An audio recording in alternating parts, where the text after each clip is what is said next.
여러분, 회사채 금리가 폭등한다. 그래서 좀비 기업이 줄파산한다. 이게 사실일까요? 사실입니다. 좀비 기업은요, 벌어서 원금도 못 갚고 이자도 못 갚는 기업을 말하잖아요. 그런데 회사채 금리까지 폭등을 하면요, 빚도 더 이상 낼 수 없다는 뜻이 됩니다. 그러면 어떻게 되겠습니까? 그러면 당연히 돈을 못 빌리니까 파산의 수순으로 갈 수밖에 없습니다. 자, 그러면 왜 채권 시장에서 이게 저신용 기업, 한계 기업이 돈을 빌리지 못할까요? 바로 이것 때문입니다. 금리가 엄청나게 올라가고 있어요. 우량 기업이라고 이야기하는 거 있죠.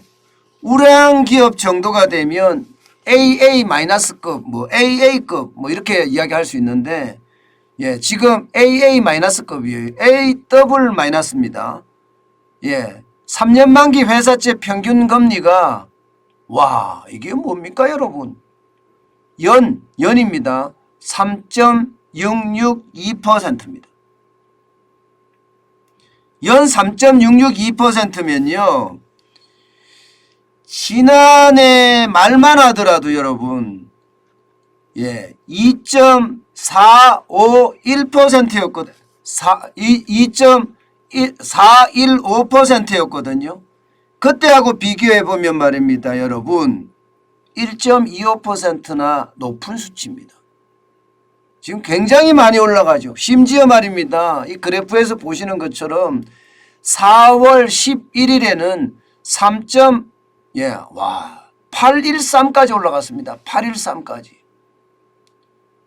이게 많이 떨어졌을 때는 말입니다. 2021년 8월 19일 날은요. 1.790%까지 떨어졌거든요. 거기에 비하면 지금 2배 가까이 오른 거죠. 2배 가까이. 엄청나게 오른 겁니다. 그런데 이게요. 우량 기업에 한해서입니다. 우량 기업에 한해서. 우량 기업에 한해서 3.662%까지 올라간 거예요. 그런데 여러분 이게 투자 등급이 좀 낮잖아요. 예를 들어서 BBB- 등급.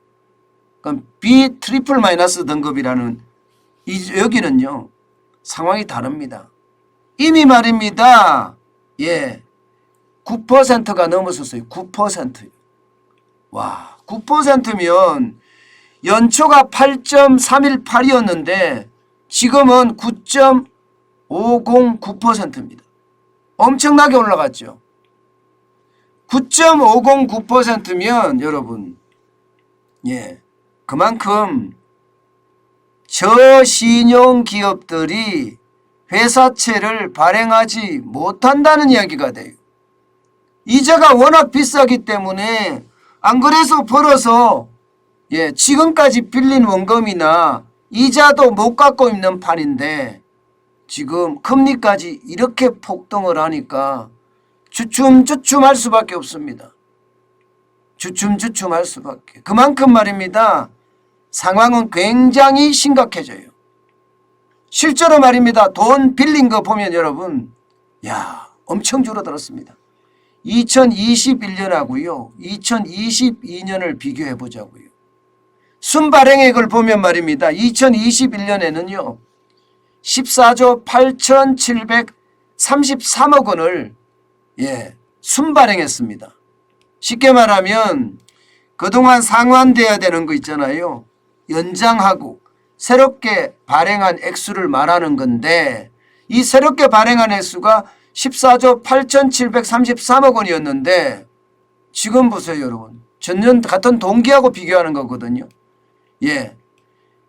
상환액은 21조 6,181억 원. 좀 작년하고 비슷한 수준이지만 순발행 규모는 엄청나게 줄어들었습니다. 8조 4,527억 원. 무려 말입니다. 43.2%나 줄어들었습니다. 43.2%. 순발행이 43.2%가 줄어들었다는 것은 여러분 결국 말입니다. 결국 시장에서 저신용 기업들은 회사채 발행을 못하고 있다는 뜻이에요. 회사채 발행을. 이거는 어쩌면 말입니다. 굉장히 심각한 상황이라고 이렇게 이야기할 수가 있습니다. 이렇게 된 데는요. 아무래도 시장 자체의 위험성이 그만큼 커진다는 겁니다. 그런데 그러면 왜 이렇게 이자가 회사채 발행 시장의 어떤 금리가 뛸까? 뭐 지금 올라간 게 3.662%니까 장난 아니잖아요. 이 정도면 여러분 2012년이면 지금부터 10년 전입니다. 2012년 7월 5일에 3.84% 이후로 9년 9개월 만에 최고치거든요. 이렇게 올라간 데는요, 여러분. 국채금리가 올라가기 때문에 국채. 3년 만기 국고채 금리가 대출의 기본금리라고 이야기합니다. 그런데 3년 만기 국고채 금리가 지금 여러분도 보셨겠지만 3%가 넘어섰습니다. 3%. 지난 11일부터 3%를 넘어서서 지금 현재는요. 3.186%입니다. 3.186%. 여기도 마찬가지로 2012년 7월 11일이에요. 2012년이면 남유럽의 재정위기가 있던 시기입니다. 그때 위기 시기절하고 지금 금리가 똑같다는 거예요. 남유럽의 재정위기가 있던 그 시절 말입니다. 그때가 3.19%였거든요. 지금 그때만큼 육박했다는 뜻이잖아요. 그때만큼. 그만큼 말입니다. 시장에 대한 위협은 이제 커졌다. 이렇게 이야기할 수 있고요. 실제로 말입니다. 시장에서는요. 이제는 AA 등급 이상이 아니면 AA 등급 이상이 아니면 회사채 발행이 불가능하다. 회사채 발행을 해봤자 미매각이 굉장히 많이 터질 거다. 이렇게 예상합니다. 그도 그럴 것이 순발행액이 43.2%나 줄어들었으니까 어쩌면 이거는 당연한 것 아니겠습니까? 실제로 말입니다. 여러분. A등급도 말입니다. 미매각이 일어났어요. A등급. AA 등급이 아니라 A등급. NS 쇼핑. 여기는요. 3년물 900억 원 상당을 사전 청약을 받아봤습니다. 수요 예측을 했는데 200억만 들어왔어요. 700억 상당이 미매각이 일어났습니다. 700억 상당. 우리가 NS 쇼핑하면 금방 아는 데잖아요. 그죠? 농수산 쇼핑이죠. 그런데 여기까지도 이렇게 상황이 나빠진다고 하면 그만큼 어려워진다는 이야기잖아요. SK도 마찬가지입니다. SK 에코플랜트라는 데가 있습니다. 여기는 신용등급이 A-예요. 실제 회사채 발행을 1,500억을 하려고 했는데 1,080억 원만 주문이 들어왔어요. 1,080억 원만. 그러면 420억 원이 미매각이 일어났다는 거잖아요. 이 정도입니다. 이건 대기업이잖아요. 대기업.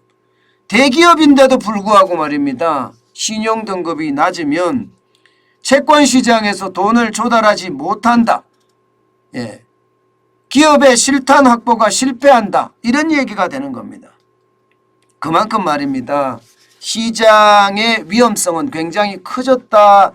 이렇게 보이는 겁니다.